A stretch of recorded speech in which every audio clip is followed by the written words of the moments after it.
Hacía años que Julieta no sentía el sabor metálico de la sangre. Un recuerdo involuntario la removió por dentro después de caer al piso. Le pareció escuchar la respiración cavernosa de su padre, el jadeo animalesco en su oído. Debiste haber sido tú, sucia quiltra. Creyó sentirlo sobre ella, con las manos apretándole el cuello como tenazas ardientes, susurrándole un te-odio cargado de fuego que le achacaba por la muerte de su madre. Pero el intruso que estaba parado ahora frente a ella no le resultaba familiar. Parecía un espejismo monstruoso. Ya casi anochecía. Los últimos destellos del atardecer se colaban por el ventanal que daba al patio trasero. Julieta había recibido el puñetazo como un proyectil y apenas fue consciente del azote contra el piso. El olor dulzón de la madera recién encerada y la presión de los trocitos de vidrio incrustados en su mejilla la devolvieron a la realidad. Se repitió para ella misma que aquel extraño de mirada oscura no era su padre, pero como él también quería matarla. Otra vez quería matarla. Así parte Rural. Suavecito. Así parte Rural, y escogí, yo normalmente leo un pedacito del libro, como ustedes ya saben, y en este libro escogí partir por el principio porque cualquier cosa que leyera más adelante iba a ir develando los misterios que acompañan este libro. Estamos con Jesús Diamantino, académico, investigador y autor de varios libros. Tengo acá su primera novela, Los que susurran bajo la tierra, que la editó Zigzag, y esta es su más reciente trabajo, que además fue editado por Minotauro, una muy prestigiosa sello editorial que distribuye Planeta, que está dedicado especialmente al género de la ciencia ficción y el horror. Jesús, tenía muchas ganas de entrevistarte. ¿Cómo estás tú? Muy bien, Antonella, muchas gracias por la invitación. Feliz de estar acá. Bueno, yo feliz de conversar contigo respecto a Rural, que es una novela muy interesante, muy inquietante.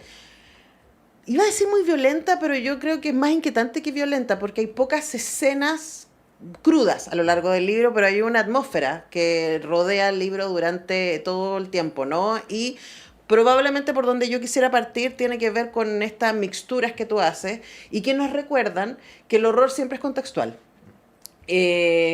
Porque este horror rural, el hecho actual que lleva a la protagonista Julieta, está en este pueblo ficticio de Santa Rosa, ¿cierto? En la zona central del país.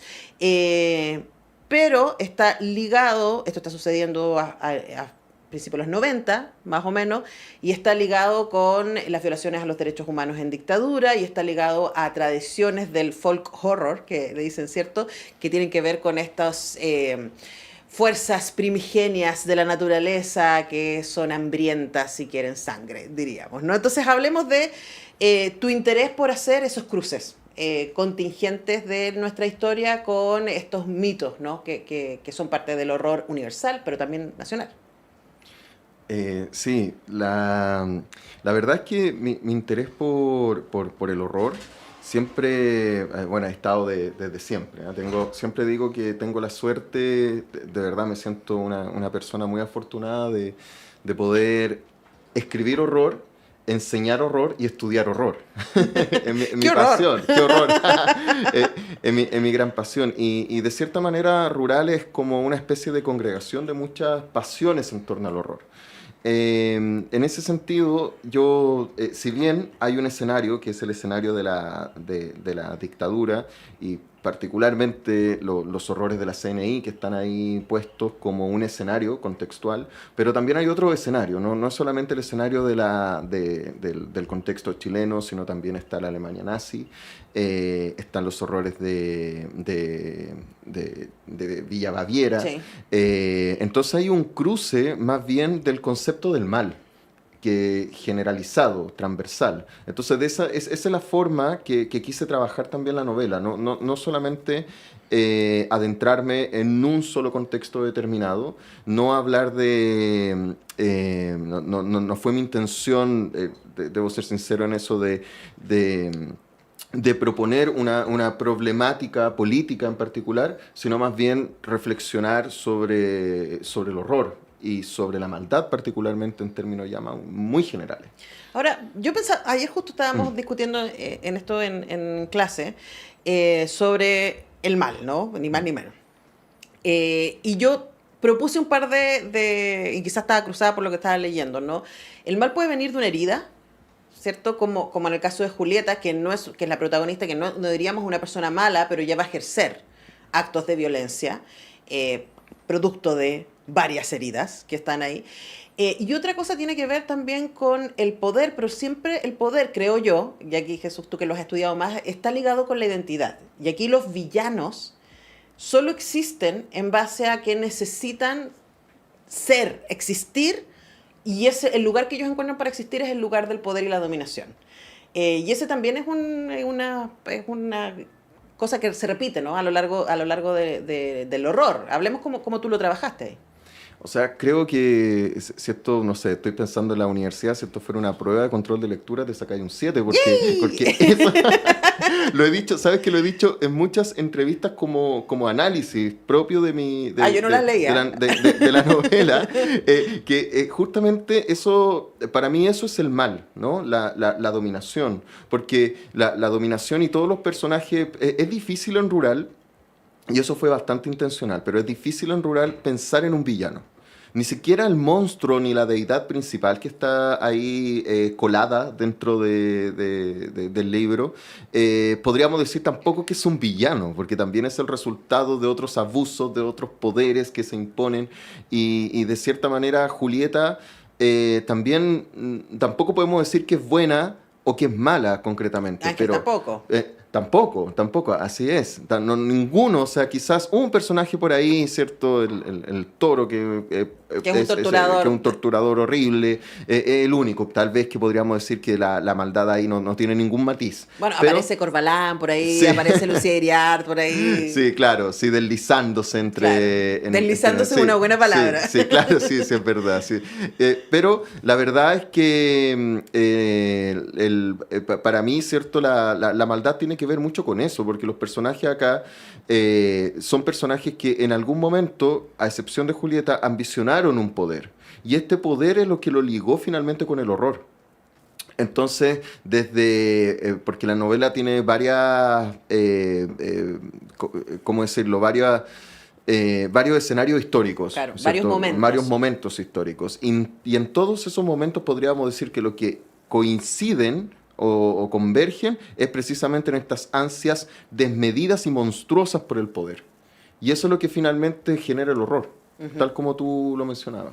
Ahora, eso, la novela nos lleva a muchos lugares distintos, nos lleva literalmente se toma, ¿cierto?, de estos imágenes que nos resultan familiares, que gracioso que nos resulten los vampiros, Transilvania, ¿cierto?, la peste, ¿cierto?, la plaga del medievo que duró varios siglos, ¿cierto?, y la casa de brujas, etcétera. Es como vamos pasando por distintos lugares para entender de dónde viene esta deidad con la que se va a encontrar Julieta.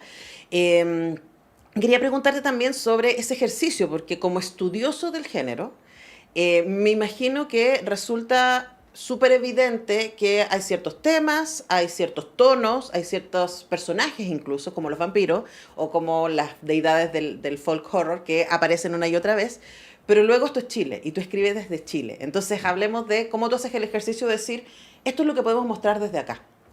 Sí. A mí lo que siempre me ha fascinado del folclore chileno es el origen del folclore chileno, porque nuestro folclore en gran medida es surge del sincretismo cultural, del sincretismo de los conquistadores, del sincretismo de las culturas europeas y con la rica tradición de los pueblos originarios chilenos. Entonces, en ese sincretismo es cuando nosotros encontramos que estas formas monstruosas, que estamos tan acostumbrados a conocerlas desde una conciencia un poco neoliberal, siempre digo eso, porque es la conciencia turística. Siempre hablamos del folclore, ¿cierto?, de nuestras tradiciones, pero desde la óptica turística. Eso, no sé, independiente que estemos o no de acuerdo, pero es así. O sea, es difícil pensar en el folclore chileno insertado en los procesos de modernización, en los espacios urbanos, ¿cierto? Entonces lo que quise hacer en la novela es también un ejercicio ensayístico de cómo también podemos concebir el folclore y la tradición. Entonces, uno de los, bueno, en la portada del libro aparece sutilmente la alusión a la deidad principal de la novela, que es la Calchona. Y es la Calchona que finalmente sabemos que no es el monstruo tradicional que nosotros conocemos, o sea, el que es un ser híbrido, mitad mujer, mitad oveja, ¿cierto? Que se alimenta de la sangre de los hombres, pero que también en otras acepciones se alimenta también de la sangre de las mujeres, de las madres solteras. Entonces hay un vínculo con la maternidad bien interesante.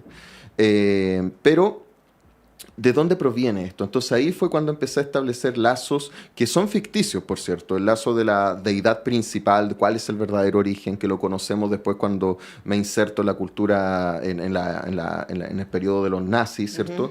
Pero lo que quise hacer ahí es más bien es pensar el folclore como imaginarios universales, como una especie de arquetipos. Ese fue como mi intención desde el principio. O sea, estamos hablando desde Chile, pero también estamos hablando desde una conciencia imaginaria transversal, ¿cierto? Que nos entrega la historia, que nos entrega la cultura y que nos permite entender también nuestra evolución identitaria.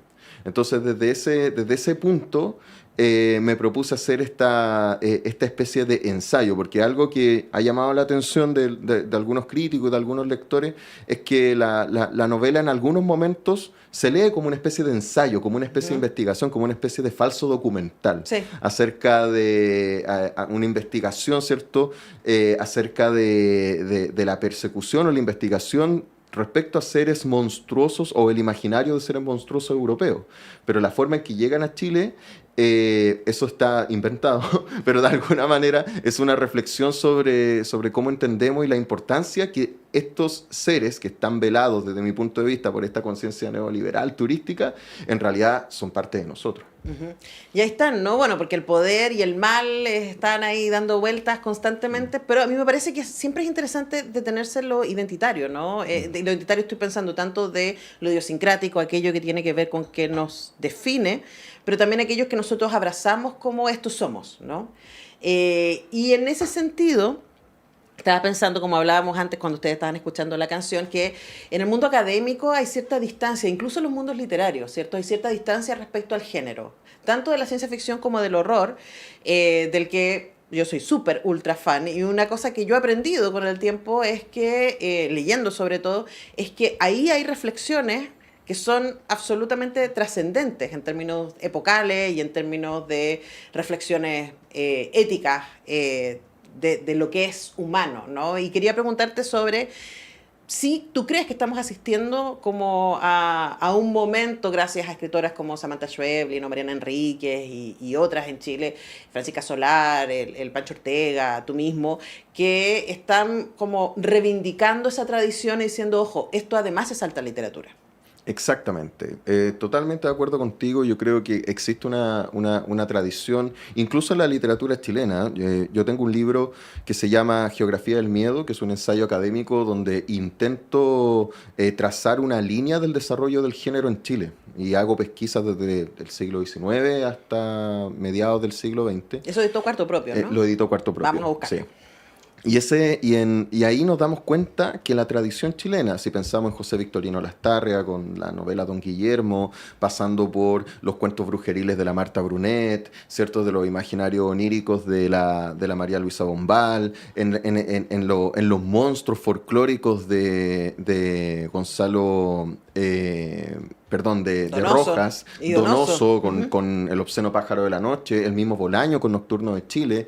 O sea, es una tradición realmente potente. Pero ¿qué es lo que pasa? Acá en Chile particularmente, bueno, y sabes que no solamente en Chile, no quiero ser injusto, sino más bien en la crítica tradicional, la crítica literaria tradicional es una crítica que ha estado siempre bajo la sombra de la hegemonía realista. Por lo tanto, todos estos imaginarios fantásticos han sido renegados más bien a simples símbolos de una realidad que se impone. Por lo tanto, el ejercicio crítico obvia estos elementos. Pero en realidad, nuestra tradición está repleta de imaginarios fantásticos e imaginarios terroríficos, no solamente acá, sino también en toda Latinoamérica. O sea, obviamente nosotros no tenemos a un Borges, a un Cortázar, ¿cierto?, en nuestra tradición que reivindican lo fantástico como parte, ¿cierto?, de su identidad cultural. Pero yo creo que en gran medida la culpa quizás tiene que ver con esta difusión, la visibilidad cultural desde la responsabilidad crítica. Sí. Yo creo que eso en Chile ahora se está cayendo, se está desmoronando muchísimo a partir, ¿cierto?, de la valoración de grandes escritores como Mariana Enríquez, Samantha Schweblin y toda esta oleada de escritoras que incluso están forjando una especie de subgénero que la crítica ha denominado el gótico andino, ¿no? Esto también, ¿cierto?, ha permitido visibilizar a otros autores que han estado escribiendo siempre terror o que han estado siempre intencionando sus ficciones hacia esa parte. Pero yo creo que en realidad lo que está sucediendo ahora es un momento muy, muy interesante. O sea, incluso una vez tuvimos una conversación para el Festival de Autores con Mariana Enrique, donde participé yo y otros escritores, donde conversábamos todos acerca de cuáles eran los nuevos tópicos del terror después de la pandemia. Fue justo en pandemia, fue en una conversación en pandemia.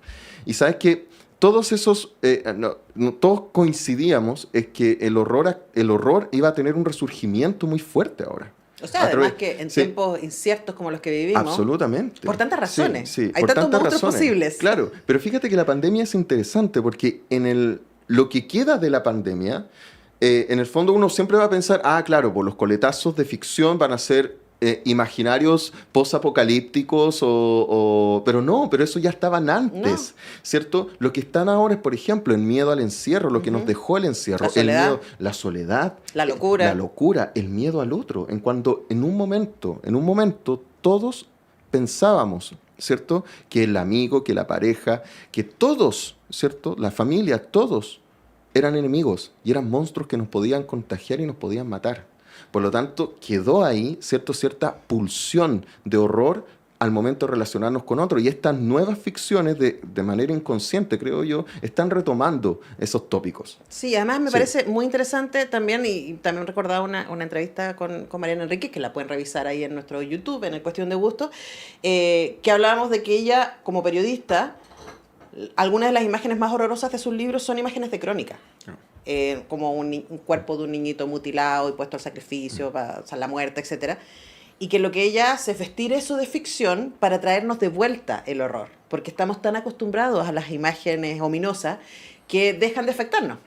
Exacto. Y lo que hace la literatura es traernos de vuelta el impacto, ¿no? A través del ejercicio emocional, de la seducción de la forma, etc. Bueno, podríamos seguir hablando con Jesús Diamantino mucho tiempo. Vamos a tratar de repetir esta conversación luego. Por ahora yo les dejo muy recomendado Rural si quieren leer interesante literatura, ver cómo se hace horror desde Chile, quedar un poco inquieto. No sé si uno quiere ir a darse una vuelta al campo después de leer Rural. Háganse cargo, vean ustedes. Está editado por Minotauro, Planeta, para que lo puedan conseguir. Jesús, ha sido un placer conversar contigo. Muchas gracias. El placer es mío. Muchas gracias por la invitación. Nosotros tenemos que cerrar el programa de hoy día.